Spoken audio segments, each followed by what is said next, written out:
하나님 모든 감사를 드립니다. 오늘 이제 귀한 주일날 부족한 사람이 주님의 말씀을 전합니다. 인간의 부족함 감춰주시고 오직 하나님의 말씀 될 수 있도록 인도하여 주시옵소서. 예수님 이름으로 기도합니다. 아멘. 우리는 송구영신 예배에서 내 영혼의 헬스클럽이라는 말씀으로 골로새서를 마쳤습니다. 송구영신 예배 안 들으신 분들은 이게 또 무슨 소린가 하겠지만 다시 보실 수도 있으니까 그 내 영혼의 헬스클럽이라는 말씀으로 우리가 골로새서 마치고 이제 새해가 되면서 신약은 데살로니가 전서를 시작하게 됩니다. 데살로니가 교회는 바울이 제2차 선교 여행 시에 처음으로 개척한 교회, 유럽의 첫 번째 교회인 빌립보 교회를 떠나서 이제 데살로니에 가서 거기서 실라와 디모데와 함께 복음을 전하는 과정 가운데 개척된, 새로 시작된 그런 교회가 되는 것이죠. 데살로니가는 그 당시 로마 시대죠. 그 당시에도 인구 20만 명에 이를 정도로 대도시였습니다. 이제 지금은 데살로니키라고 불리는 그리스도의 두 번째로 큰 도시가 됩니다. 여러분, 데살로니키 이 도시 축구 좋아하시는 분들은 기억하실 텐데요. 그런데 조금 오래돼서 제가 다시 말씀드리면 2004년도에 그리스 올림픽 대회 이제 한국 축구가 이 도시에서 홈팀 그리스와 맞붙어서 2대2 무승부를 거둔, 그래서 한국에 알려진 도시가 되는 것이죠. 여러분, 그렇기 때문에 이 성경의 역사를 보면서 지금 이스라엘 돌아가는 건 유럽 돌아가는 거 이렇게 보면 그 도시들이 있기 때문에 늘 관심 가지고 보시면 우리가 성경에 대해서 더 재미있게 알 수 있습니다. 데살로니가 교회를 개척한 후에 이제 그곳에 있는 유대인들, 디아스포라 유대인들이 이제 자기 유대교 신앙과 다르다는 이유로 극심한 핍박을 바울과 일행에게 행하게 되는 것이죠. 그래서 결국 데살로니가에서 몇 개월 만에 도망가다시피 해서 그 도시를 떠나게 되고 결국 여러 곳을 거쳐서 이제 고린도에 오게 됐을 때 사도 바울은 자기가 몇 개월뿐이 이 목회를 못했던 교회니까, 또 새로 생긴 교회니까 얼마나 걱정이 많겠습니까? 이 새롭게 믿음을 가진 성도들이 잘 지낼까, 믿음을 지킬까, 그런 관심 때문에 이제 디모데를 그곳으로 직접 보내게 되는 것이죠. 유대인들은 사도 바울을 심지어 죽이려고 하는 그런 것이 있기 때문에 본인은 못 가더라도 자기의 그 사랑하는 아들 같은 제자 디모데를 보내서 이 데살로니가 교회의 소식을 듣고자 이제 그 일을 하게 된 것이죠. 데살로니가 갔다 온 디모데에게 정말로 감사하게도 좋은 소식이 전달되는 것이죠. 믿음의 역사가 짧은 이 데살로니가 교회에 정말 놀라운 그런 일들이 일어나고 믿음에서 잘 자라고 있다는 소식을 들은 바울은 너무나 기쁨과 감사가 넘치게 됩니다. 그래서 사도 바울은 이 데살로니가 교회를 칭찬하고 그리고 하나님 앞에 감사하면서 이 데살로니가 교회가 더욱더 든든히 서갈 수 있도록 교훈하기 위해서 오늘 데살로니가 전서를 쓰게 되는 것이고 그 기간은 AD 51년쯤이라고 보게 되는 것입니다. 자, 그래서 오늘 데살로니가 교회를 칭찬하는 서론의 말씀을 통해서 훌륭한 교회 특징에 대해서 세 가지로 살펴보겠습니다. 첫 번째로 훌륭한 교회 특징은 믿음, 소망, 사랑이 실천되는 교회라고 말씀하고 있는데 그 말씀이 2절에서 4절까지 나옵니다. 여러분 읽으셨지만 우리 2절에서 4절 또 한 목소리로 읽겠습니다. 2절 시작. 우리가 너희 모두로 말미암아 항상 하나님께 감사하며 기도할 때 너희를 기억함은 너희의 믿음의 역사와 사랑의 수고와 우리 주 예수 그리스도에 대한 소망의 인내를 우리 하나님 아버지 앞에서 끊임없이 기억함이니 하나님의 사랑하심을 받은 형제들아 너희를 택하심을 아노라. 아멘. 이제 데살로니가 교인들에게 1절에서 늘 하는 그 은혜와 평강으로 축복한 사도 바울은 2절에서 이제 이 데살로니가 교인 모두로 말미암아서 하나님께 감사함이 넘친다. 그래서 기도할 때 너희들 기억 안 할 수가 없다. 이렇게 고백하고 있습니다.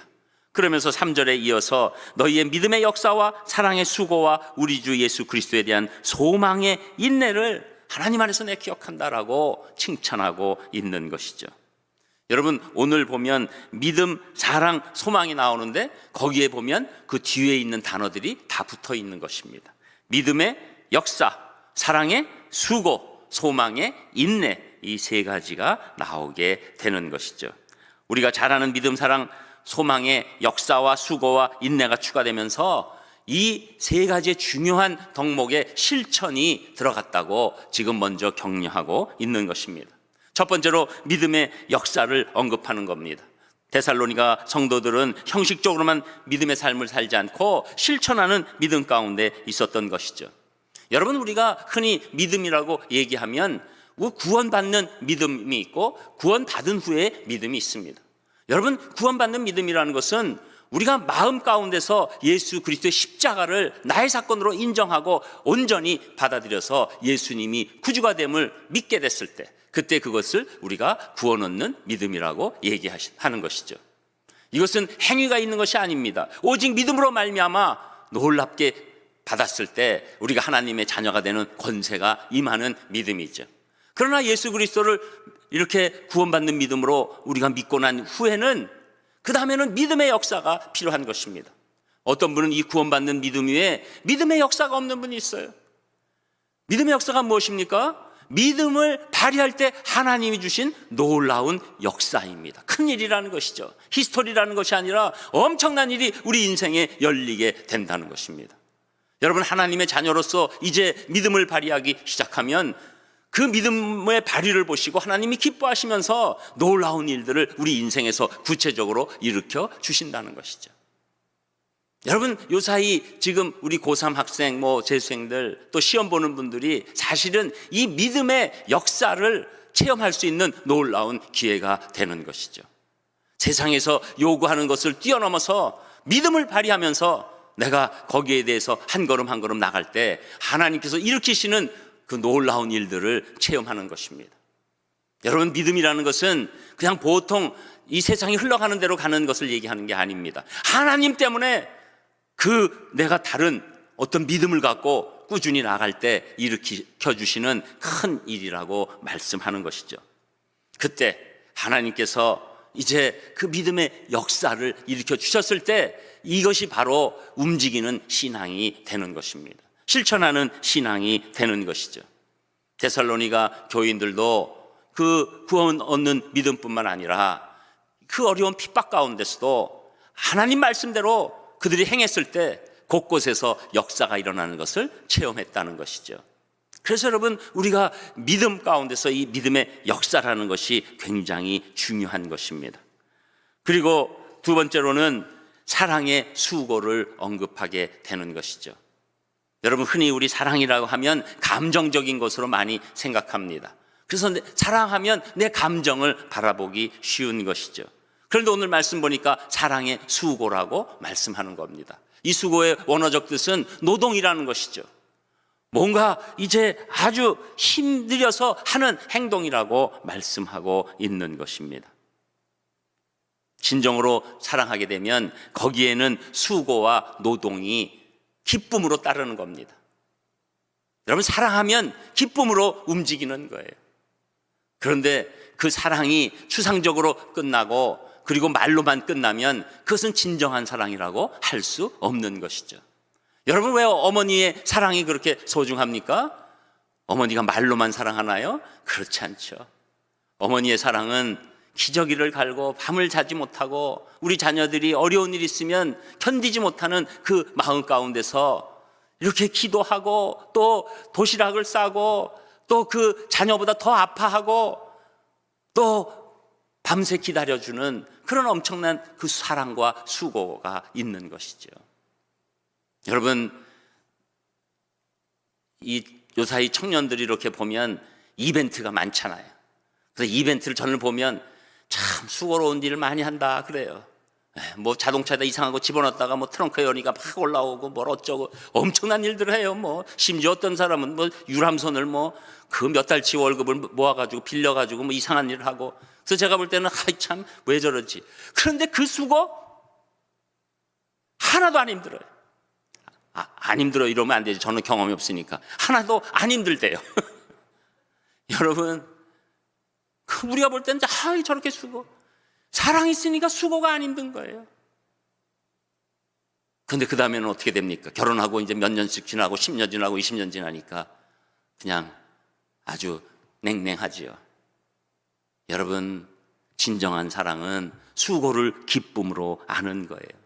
그래서 요사이 우리 금요 강의에서 창세기 29장을 바로 우리가 그저께도 봤지만 29장 20절에 보면 이 야곱이 라반과 그 외삼촌 라반과의 계약하면서 7년 동안 그냥 완전히 봉사하도록 하는 대가가 뭐냐면 라헬이라는 여인과 결혼하자고 그러는 거 아니에요.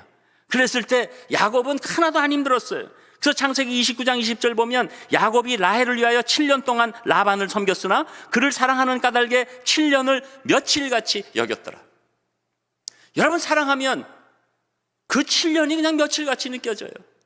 아무리 수고를 해도 힘들지 않아요. 여러분, 이것이 인생의 원리입니다. 우리가 예수 그리스도를 진정으로 사랑하면 이 힘든 인생 능히 이겨낼 수 있는 것입니다. 그래서 여러분, 이 사랑의 수고, 이것이 실천하는 그런 우리의 신앙의 덕목이 돼야 될 때, 그때 우리가 놀라운 승리가 우리 인생에 임하게 되고, 그런 성도들이 모였을 때 그 교회가 훌륭한 교회가 되는 것이죠. 저는 우리 산상교회 보면 이렇게 믿음의 역사가 있어요. 우리 교회가 이제 올해는 45년째인데 그냥 세월만 많이 지난 게 아니라 믿음의 역사가 있습니다. 그 믿음의 역사는 우리 성도님들 생활 가운데 나타나서 제가 같이 간접적으로 경험해서 우리 산상교회 정말 이곳저곳에서 믿음의 역사가 일어난다, 그것을 확신할 수 있죠.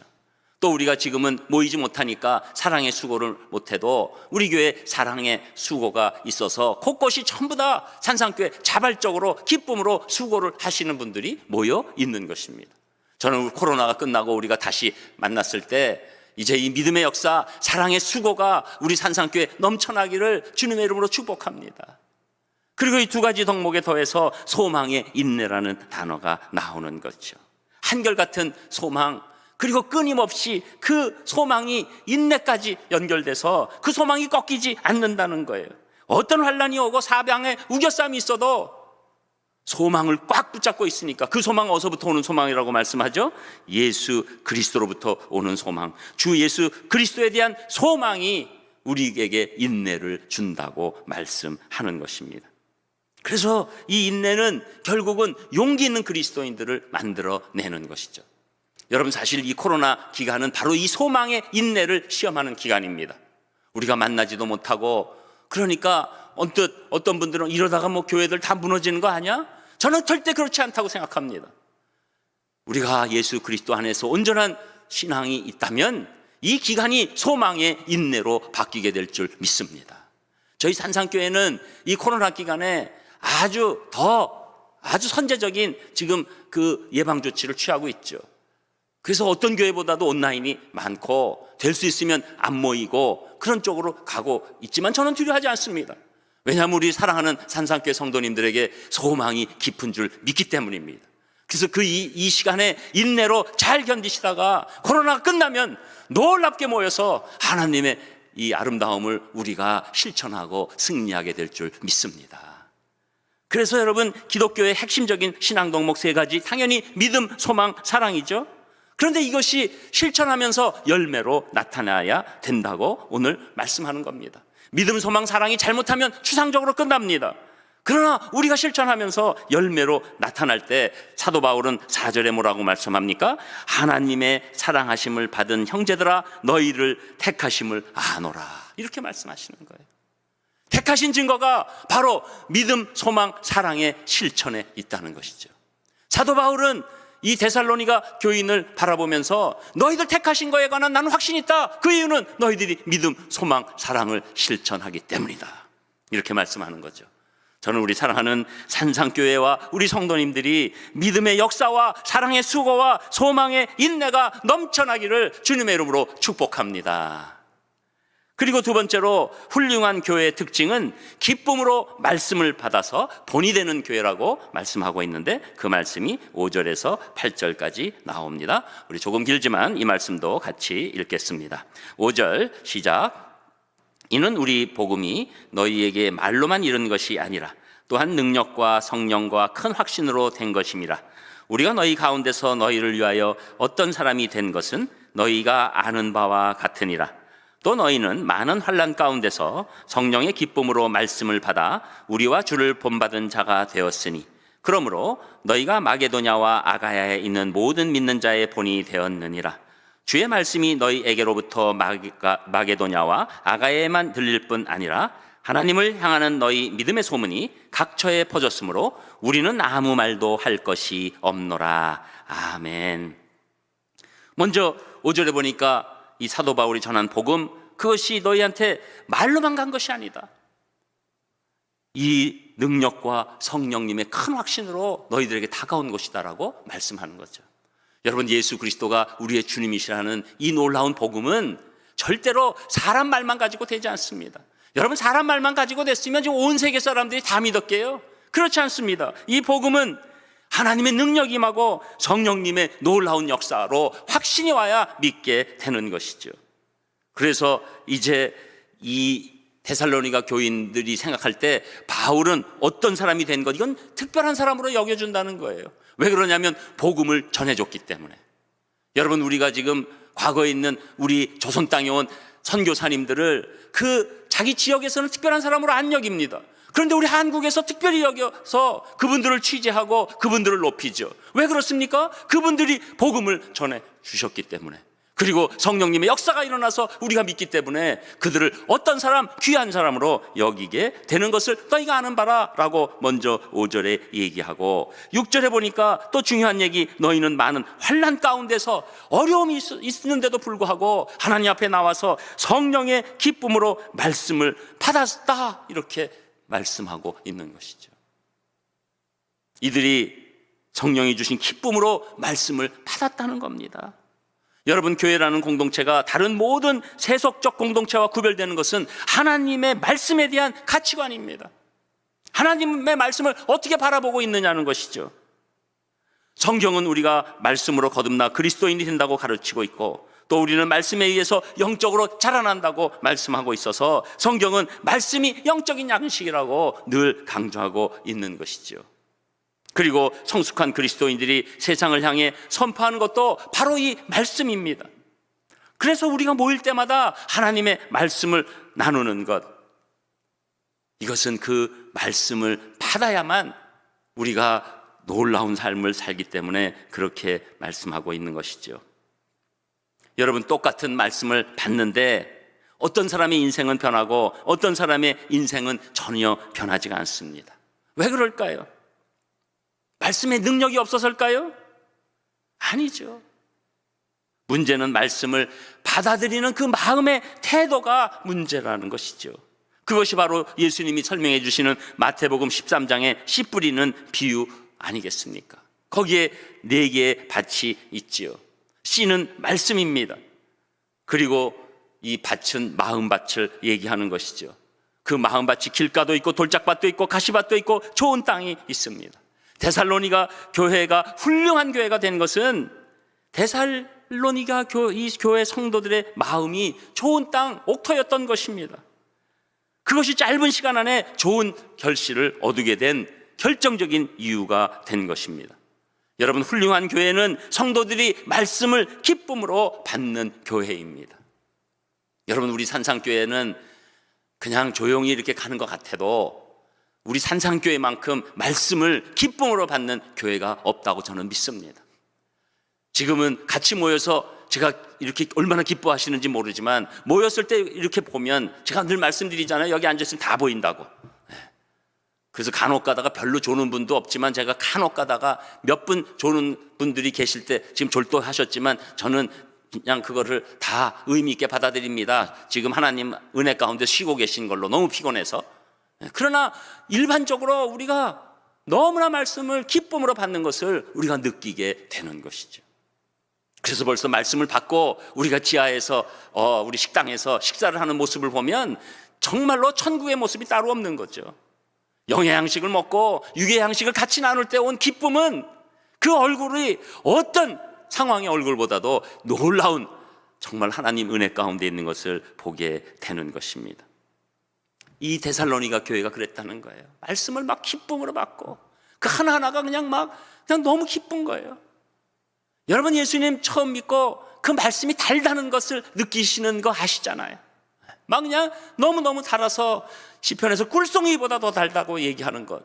세상에서 얘기하면 아니 무슨 말이 꿀송이보처럼 달아. 저 다 순 거짓말이야. 그래서 체험한 분은 아시죠? 꿀송이처럼 답니다. 또 듣고 싶습니다. 그리고 그 말씀이 나를 얼마나 힘을 주고 위로하는지 모릅니다. 그래서 데살로니가 교회들은 말씀을 기쁨으로 받았기 때문에 훌륭한 교회로 향하는 걸음이 있었다는 것이고, 이제 이렇게 말씀을 기쁨으로 받게 되면 6절 끝부분에 보면 어떻게 됩니까? 우리와 주를 본받은 자가 된다는 거예요. 여러분, 말씀 받으면 그 다음에 오는 열매가 예수 그리스도를 본받는 자로 바뀌기 시작한다는 것이죠. 결국 예수님을 본받아서 따르게 되니까 7절에 보면 너희가 마게도냐와 아가야에 있는 모든 믿는 자의 본이 됐다. 믿는 자의 본이 돼서 소문이 났다는 겁니다. 여러분, 세상 방법의 회사를 일으키는 방법은 홍보하는 겁니다. 광고하는 겁니다. 마케팅하는 겁니다.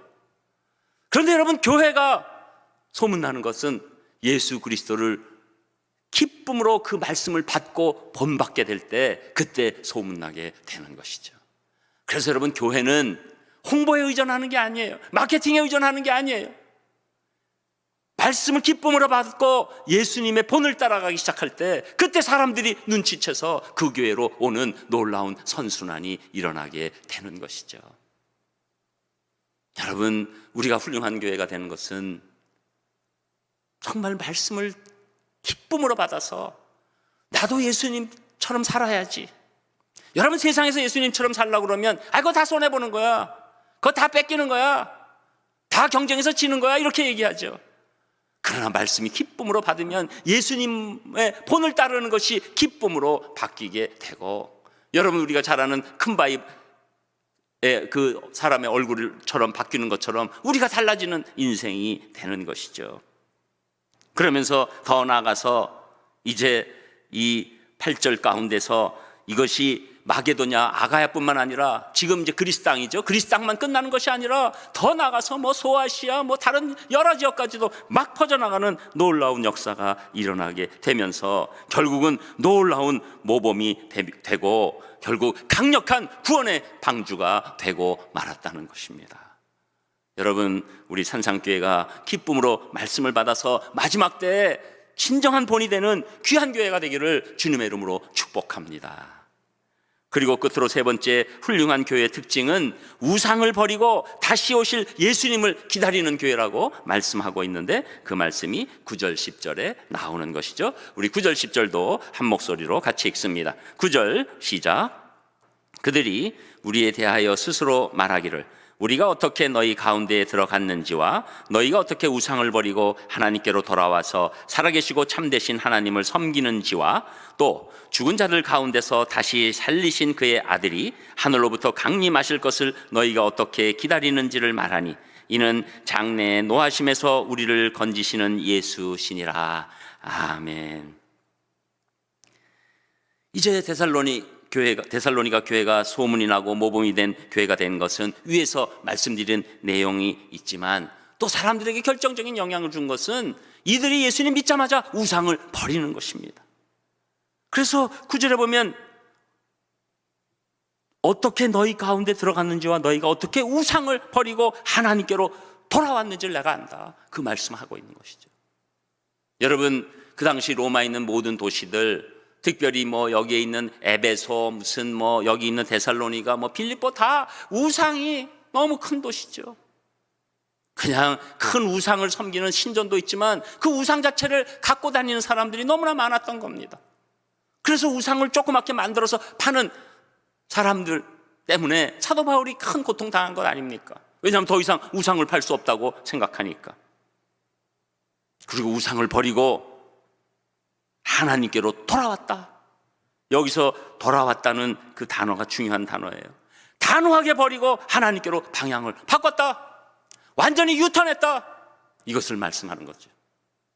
여러분, 이 당시에는 보이는 우상이 많았지만 지금 현대에는 보이지 않는 우상이 너무 많은 것이죠. 제일 큰 우상이 무엇입니까? 돈이죠.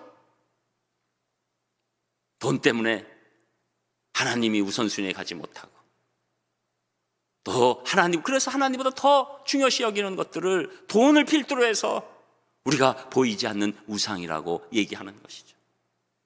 여러분, 신앙생활은 먼저 이 우상을 버리는 것입니다. 이것은 우리가 하나님을 향한 믿음 없으면 행하지 못하게 되는 것이죠. 여러분, 성도의 시작은 이 우상적 가치관을 버리는 거예요. 어떤 것도 하나님보다 더 위에 올라가지 않도록 우리 인생을 다시 우선순위로 정립하게 되는 것입니다. 여러분, 돈이 나쁜 것 아니에요. 우리 명예가 나쁜 것 아닙니다. 그리고 온전한 권력이 나쁜 것 아닙니다. 그러나 이것이 하나님보다 더 위로 올라갔을 때, 심지어 자녀라도 하나님보다 위로 올라갔을 때 우상이 되고 말고 우리는 잘못된 가치관 가운데서 하나님의 은혜를 받을 수 없는 존재로 살게 되는 것이죠. 여러분, 그래서 우리는 2021년에 하나님보다 더 올라간 것이 있는 그 우상적 존재가 있다면, 보이지 않는 우상적 존재를 우리는 완전히 도말해야 되는 것입니다. 그래서 그걸 꺾어야 하는 것입니다. 하나님의 가치관으로 다시 일어나고, 내가 바라고 있는 어떤 것도 하나님 밑에 있고, 하나님이 주시면 받고 주시지 않으면 못 받는다는 그런 확실한 믿음 가운데 나아갈 때 하나님께서 우리에게 오히려 가장 합당한 것으로 인도하여 주시고, 하나님께서 채워주셔서 우리에게 부족함이 없게 해 주시는 겁니다. 이게 신앙의 원리입니다. 그래서 우상을 버려야 돼요. 우상적 가치관을 오늘 이 시간 여러분 버리시기를 주님의 이름으로 축복합니다. 온전한 가치관으로 다시 서야 합니다. 세상 때문에 휘둘리지 말아야 합니다. 그런데 우상적 가치관을 버렸을 때 우리에게 새로운 가치관이 차지해야 되는데, 그것이 바로 다시 오실 예수님을 기다리는 신앙으로 채워져야 한다는 것이죠. 그래서 10절에 보니까 그의 아들 예수님이 하늘로부터 강림하실 것을 너희가 어떻게 기다리는지 내가 잘 알고 있어서 내가 칭찬한다 라고 사도 바울이 말하는 것이죠.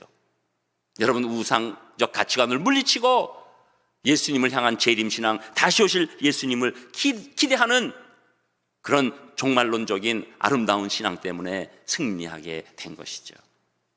여러분, 우리는 종말론적이라고 그러면 괜히 이렇게 조금 알러지가 생기는 분들이 있어요. 왜 그러냐면, 과거에 다미 선교회가 그 TV에서 중계되는데 밤 12시에 하얀 옷 입고 예수님 오십니다 하고 막 기다렸다가 뻥! 그래서 완전히 그냥 양치기 소년같이 된 일이 있으니까 그것 때문에 트라우마가 있는 분들이 있어요. 그래서 종말이란 얘기하고 종말론적 교회라고 그러면 그냥 아이고 이상한 거 아니야, 이단 아니야 이러는데, 그렇지 않습니다. 우리가 예수님께서 이 땅에 다시 오심이 언제 오실지 아무도 모르지만 우리는 끝까지 예수님께서 이 땅에 다시 오실 것을 믿고 바라고 기다리는 자가 돼야지. 그래야지 온전한 신앙, 진실한 신앙이 우리 심령 가운데 나오게 된다는 것입니다. 여러분, 예수님이 다시 이 땅에 오신다는 것을 기다리는 사람은 어떤 사람입니까? 결국 이 세상에 있는 어떤 가치관도 다 무너지고 하나님의 가치관이 이 세계를 움직이게 되는 날이 온다. 그러니까 여러분, 우리가 예수님을 기다리면서 놀라운 인내가 있고, 현실에서 힘든 일이 있고 쓰러질 일이 있고 낭망할 날이 있어도 넘어지지 않고 다시 일어나서 하나님을 바라보고 승리하게 되는 것이죠. 여러분, 요사이 이 재림신앙이 없어져 가고 있기 때문에 많은 성도들이 힘이 없는 겁니다. 그래서 인생의 궁극적인 목적이 내가 이 땅에서 편하고 잘 먹고 건강하고 자녀들한테 뭐 좋은 거 주고 교육 잘 시키고 내 안위에 관해서만 있으니까 그 인생이 힘이 없는 거죠. 예수님이 이 땅에 다시 오실 그 시간이 온다. 그러면 이 땅에 있는 거에 그렇게 집착하지 않습니다. 우리 자녀들에 대해서도 오히려 믿음에 관해서 강조하고 신앙에 관해서 더 중요한 덕목이라고 가르치게 되는 것인데, 그게 없어지니까 우리 크리스찬들도 세상 사람들과 똑같이 너도 이 세상에서 이겨야 돼, 경쟁에서 승리만 해야 돼, 너도 잘 먹고 잘 살기 위해서 이런 것들 저런 것들 해야 돼,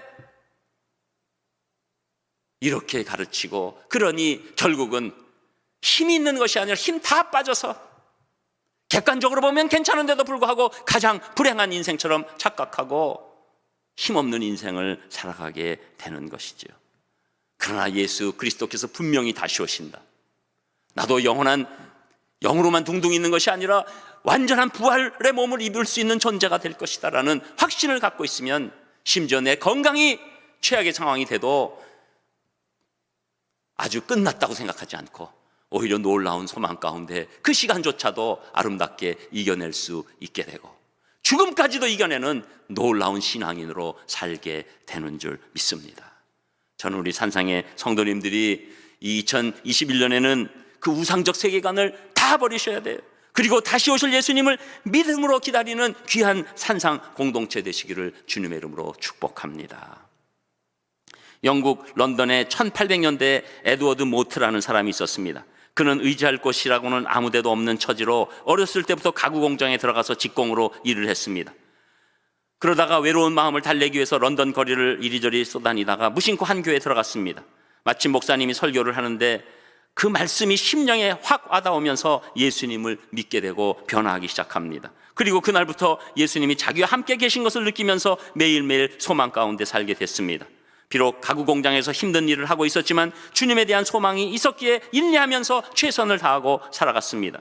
그런 가운데 하나님의 복을 받아 나중에 가구 공장 사장이 되었고 사업도 크게 번창하고 확장하게 되었습니다.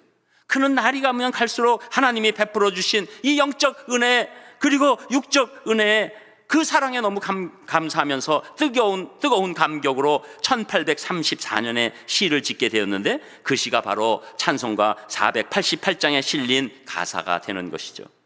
여러분 들어보시면 다 아실 겁니다. 이 몸의 소망 무엔가 우리 주 예수뿐일세. 우리 주 예수 밖에는 믿으리 아주 없도다. 굳건한 반석이시니 그 위에 내가 서리라. 그 위에 내가 서리라.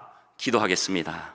하나님 감사합니다. 오늘 훌륭한 교회의 귀한 특징들을 저희들이 알아봤는데 저희 산상교회와 우리 모든 성도님들이 그렇게 될 수 있도록 인도하여 주시옵소서.